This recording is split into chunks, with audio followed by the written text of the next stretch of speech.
बिहार की जीजियो। अच्छा जोरदार बोलो। तेरी कृपा का भरोसा कब किस पर हो, जरा सी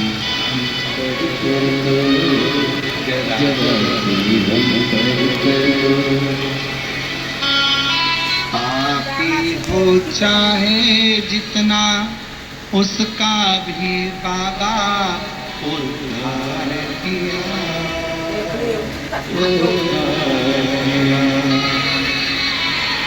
सबकी है भर दी झोली, सबका ही बाबा कल्याण किया, कल्याण किया। एक गिद्धरा जटायु संपाति हनुमान जी से कहते हैं कि सीता जी लंका में बैठी है और मुझे यहां से दिख रहा है। एक गिद्ध बहुत दूर का देखकर बता रहा है कि जानकी जी वहां बैठी हैं, सीता जी वहां बैठी हैं और मैं उनको देख रहा हूं।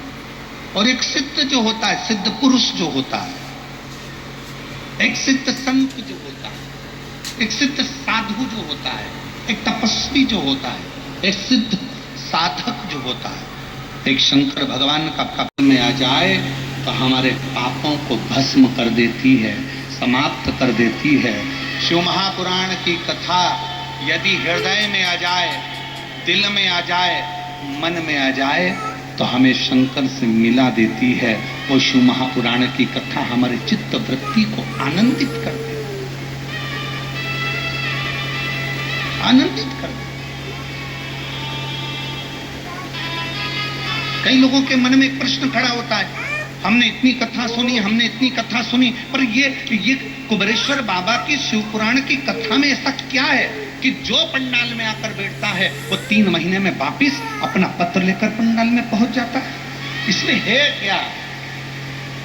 और मेरी बहनों, ज्यादा पत्र तो हम नहीं पढ़ सकते, पर पहले दिन के भी अभी इतने सारे पत्र और पढ़े हुए हैं जिनको हम पढ़ नहीं पाए। अभी तो इतने से पत्रों का, और ज्यादा पत्र पढ़ेंगे तो लोग कहेंगे महाराज जी पत्र पढ़ दिए, पर आपका विश्वास भी तो यहाँ पत्रों के माध्यम से दिखता है कि आप लोगों ने इतनी सारी रिश्तेदारों को बताया।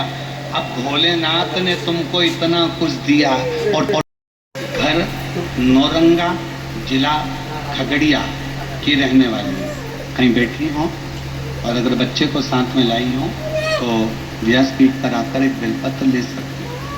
मेरा नाम राजमणि कुमारी, पति रिकेश कुमार, घर नौरंगा जिला खगड़िया की रहने वाली हूँ।